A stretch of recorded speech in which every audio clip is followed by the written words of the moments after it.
Hey guys, how's it going? Hope your day is going well.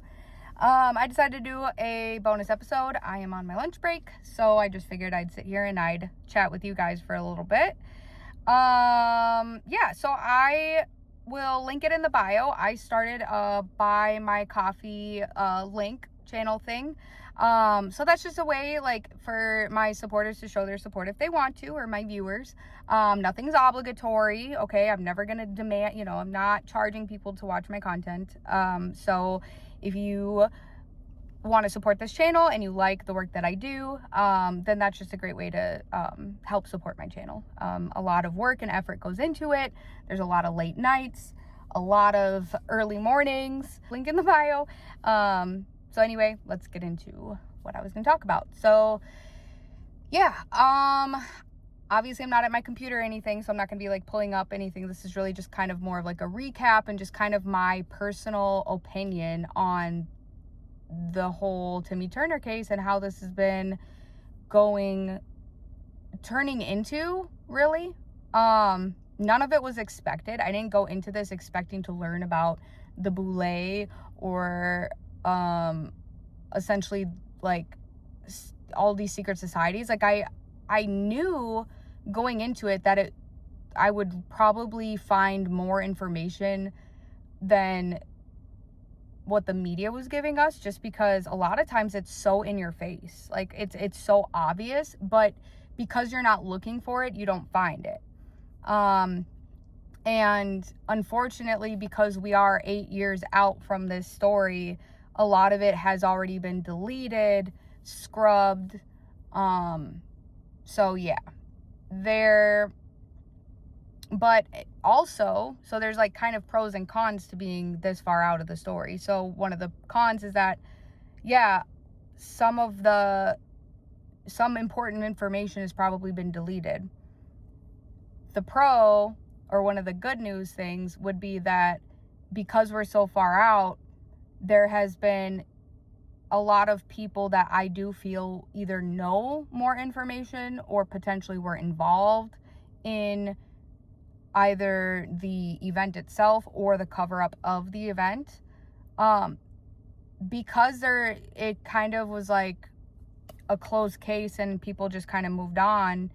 I mean, yeah, you still hear people on Twitter or X or whatever, or Facebook or wherever, every once in a while you hear someone say like, oh, this doesn't make sense, or this story should be talked about. But outside of that, there really isn't anybody doing like any deep dives into it. And if they are, it's really surface level. It's really just they're looking into what the official narrative says and pointing out what we already know to be like weird, like it's weird that they're saying, oh, he had a promotion, oh, he didn't. That's why he was like the police department is saying he didn't have the promotion and that he was quite upset about that. And then the CDC is like, whoa, don't blame us for this. He was given a promotion. Okay. That's intentional. That is an intentional, I actually looked it up. There is a PSYOP that, I'm not saying that this is what they specifically are doing, but I'm just saying like there is a such thing as a psychological operation being performed where there are two sides who are behind the scenes. They're in on it together. Like, so for this example, if the CDC and the police department were working together as a part of this cover-up, then it would have been an intentional display of getting things wrong, like the promotion part, for example. Because what that does then is it causes confusion to the public, and so much so that there's not like a definitive answer and there's no actual like proof to show one way or the other, to the point where the public just kind of goes, well, I don't know. They're saying this, they're saying that. I guess we don't know. I guess it's a mystery. And then they just move on without ever stopping to say, well, do we have documentation of this? Can you provide documentation of this? And that's where people like me kind of come in And whether it be in that moment or 8 years later, where they say, okay, well, if the police department is saying that because they said that they got that information directly from the CDC, which doesn't make any sense considering the CDC is sending out a statement saying that he did get the promotion. So if the CDC told you that he didn't get a promotion, do you have the documentation for that? Do you have the email that was sent for that? The text message, the whatever, like, where is that? And that was never shown to the public. It was just said in a press conference that they got that. Michael O'Connor, the police chief, he just said, well, we got that information directly from the CDC. So we're not backing down from that statement because we got that information directly from the CDC. And then the CDC gave their statement directly to the public, directly to us, saying that that's not true, that he did get his promotion. So without seeing the documentation that the police department is claiming that they were told directly from the CDC that he did not receive a promotion, without seeing that, then we can't really say for sure one way or the other. And that's intentional. That's intentional, because why else, especially in a case like this, that even the police themselves are saying is unusual. Like they said, early on, we said it was quite unusual that all of his stuff was left at home and then he was missing. That was unusual to them, right? Well, it's unusual to everyone. It doesn't make sense. And usually if it can't make sense to this extent, then that means that there's something going on. Like there's something going on, and this extra confusion in it is not helping. So you would think, especially with your job being to inform the public or to be informative or to be helpful in any way, you would think that it would be helpful to disclose or show the email from the CDC saying he didn't get this promotion. Because if they had done that and we had the actual proof of the information, and let's say there was an email, hypothetically, that the CDC had said, this is what had happened, this is what we know, he was passed over for a promotion, he was really upset this day, and then he left, and that was a statement given from the CDC directly to them, then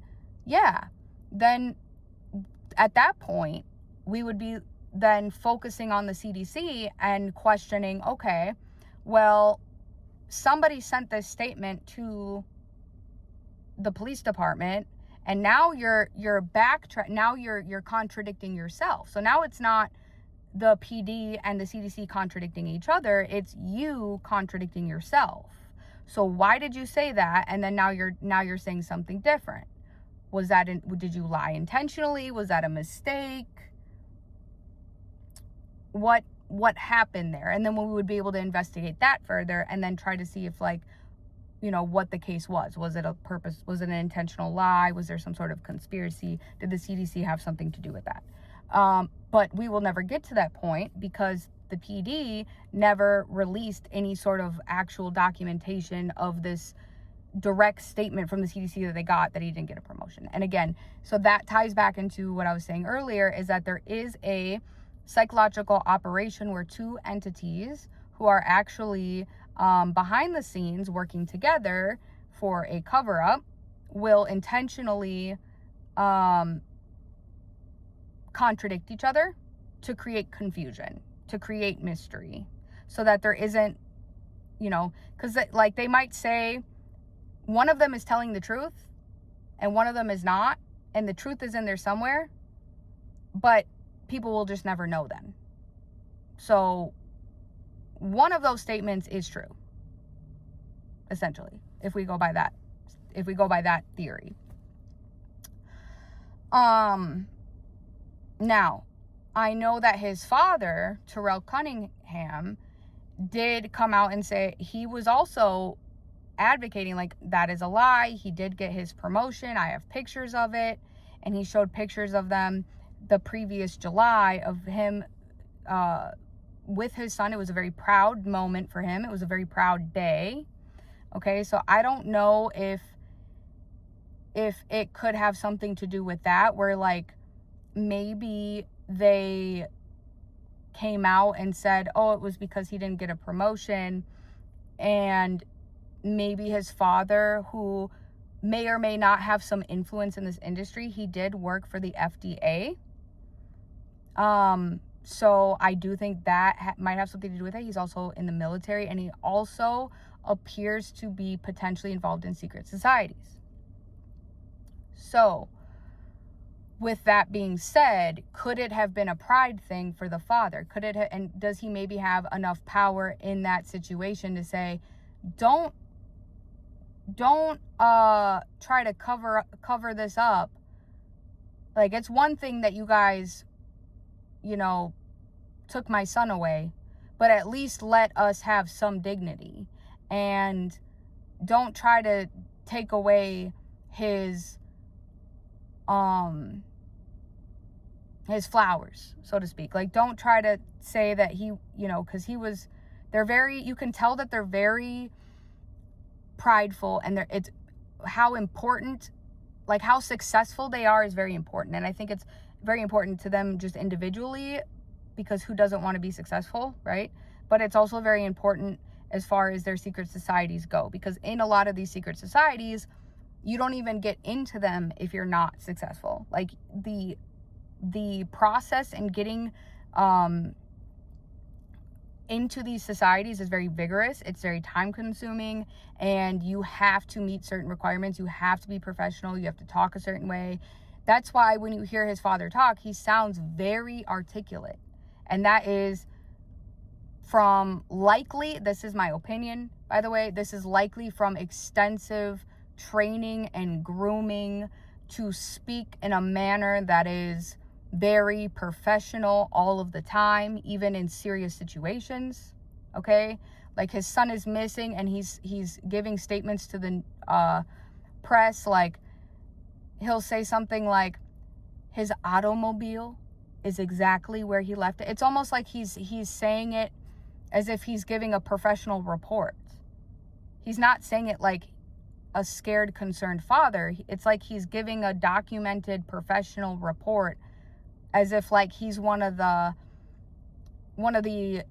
investigators putting in a report for someone. That seemed odd to me. It was like, you're speaking as though you're one of the people working on the case, and not like a frantic parent who's afraid that their son's missing. Because he was just very detailed about it. Like, oh, his keys are in the exact location, and the automobile is in the garage door is closed, and it's like, okay, that's a lot of detailed information. And usually people give very detailed information when they're trying to convince you. Like, they're telling you a story. They're like, I want you to picture this in your mind. This is how it is, right? And so I don't think that it's a coincidence that he was speaking it in the way that he was, and saying it the way he was saying it, because that's probably how he talks all of the time. And again, that's intentional, because a lot of these people in these secret societies are groomed to be that way. They are groomed to be very professional. These are the people that are the experts, right? So when certain situations like COVID happen or whatever, and they say, trust the experts. Well, yeah, I mean, if your expert is talking in slang terms, or not completing their sentences, and they sound like any other regular person on any given day, giving them the title of expert, people would be like, I don't know that this is the person we should be following or listening to. It's something about the way that these experts talk and speak that signals to everyone else's brains, like, oh, we should trust this person. We should listen to this person. They sound intelligent. It sounds like they know what they're talking about. And when you think in, broad terms, yes, that's typically the case. Okay, like people who know what they're doing and know what they're talking about usually know how to talk about it, and they're usually professional people. That's just how it works. And so, more broadly speaking, yes, but the psychological operation behind that, when it comes to the plants that get planted into these groups from these secret societies, like you have certain of them who work in the police department, you have some of them work in the fire department, some of them work in Congress, some of them work in the White House, some of them work any and everywhere. Any situation that you can think of, they are there, and they get mixed in with everyone else. And they're doctors, they're psychiatrists, they're everywhere, guys, and they get mixed in with everyone else. And so then when they get put into a position of power where they're the expert we're supposed to trust, then we believe it, because they talk like an expert and they talk like a professional. And they may be. It's not like these people don't go to the school and get the degree and do actually become a doctor. No, they are. They are a doctor. They are, they've learned everything they're supposed to learn to do this job. And the only thing that sets them apart from everyone else is that they were groomed, likely as a child, not in every case, but likely, to enter into a secret society, a sorority, a fraternity, some sort of secret societal group that produces these plants, or whatever you want to call them, that then end up in the industry. And they come back and they have meetings all the time. That's why you see they have these dinners and these galas and these whatevers, because that's essentially what that is they all come together. And it's all of them. It's the new ones, it's the old ones, and everyone in between. Because once you graduate, or once you move on out of that and you get into your field of practice, you then get to come back to the society where it's only you guys. Only you guys know all these secrets. Only you guys know that you're plants in certain situations. Right? And so that's kind of how that whole aspect works. And I, going into this, was not expecting that. This isn't a narrative that I was oh, this seems like a cool way to tie this into the Timmy Turner situation. No, I started looking at the Timmy Turner situation like everyone else. It's just when I was watching these news clips, I'm all right, let me go back and watch the news. What are they saying? What's the narrative? I was thinking it was going to be something along the lines of, looking at different viruses, or looking at different things that could have happened at the CDC. And I do think that that is the base of it. I do think that's the foundation, because ultimately, when you start pulling the strings back and you start getting to the root of the issue, the secret societies are kind of just like the automobile, okay?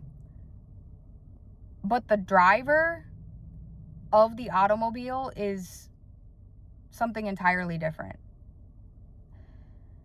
So when it comes to the CDC, they would be like the driver, or whoever is pulling the strings there, okay? And I don't know that it's Fauci. I would say that he's probably another one of the automobiles. He's another one of the tools that, or puppets you could even call, that are being pulled. And not to always bring Baron Coleman up in my videos here, but he does a really great job of explaining exactly what I think even I'm dealing with in this story, is that yes, there are people who are involved that are carrying out these acts or doing these things that seem very sinister and they seem very evil. But I do believe, just like in the CK case, the Kirk case, that it's the same thing. And that's why you see, that is why it finally clicked for me. In my mind last night watching Baron Coleman's show, it clicked in my brain, oh, that's exactly why we keep seeing so much overlap. Remember, I was saying it's not that it's exactly the same, but it rhymes. So even like if you think about Mr. E, Charlie Kirk, Timmy Turner, okay, you have lots of coincidences, lots of unanswered questions, lots of contradictions, lots of retracted statements, lots of contradicting statements, lots of mystery, all of that is all the same. They're different scenarios, different people, different times, but at the end of the day, the end result is always unresolved, unresolved, unresolved. Doesn't make sense, doesn't make sense, doesn't make sense. People are lying, people are lying, people are lying, right? So, and that is exactly why. So you start to pick up on that and you go, they are using the same playbook here as they are here, as they are here. Okay? But how can you have so many different people with different ages, different backgrounds, different races, different countries, different languages? How can you have such a complete different set of circumstances yet end up having the same circumstances at the same time? The only way to explain that, and I know that people might not agree with me, and I know that people are going to be like, oh my gosh, I'm turning you off, like this is ridiculous, I just wanted to find out like who the actual physical person was behind this. And yeah, I'm gonna get to that. I mean, this is just a bonus episode, so don't expect me to like really do any like deep dives on Timmy Turner right now. This is kind of just like a recap and just kind of me going over my opinion with you right now. But yeah, it's so much deeper and more sinister than the surface level sinister human beings that we're seeing in every single case. Okay? Because that's the only way to explain it.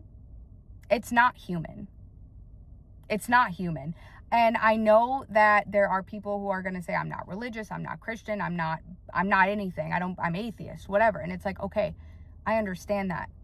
But for thousands of years, you have to ask yourself this. Why, for thousands of years, has some type of a God been brought up in these different communities, different countries, different areas, like all over the world? There has been an idea of a higher being. Okay?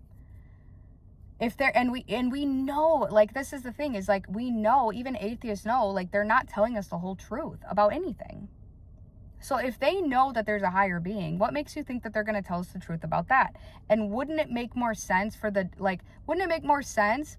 if everybody just didn't believe that the devil existed? Because if they didn't think the devil existed, well, then they would just go on about their life. You would see what you're seeing now. He would be able to get away with what he's getting away with.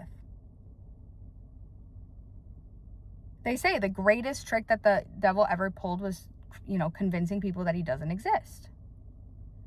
And there is a satanic element to this.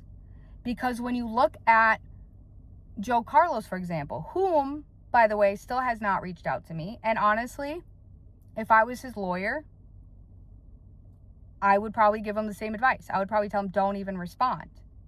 And here's why. I think he should. I think if he has any conscience at all, he should. But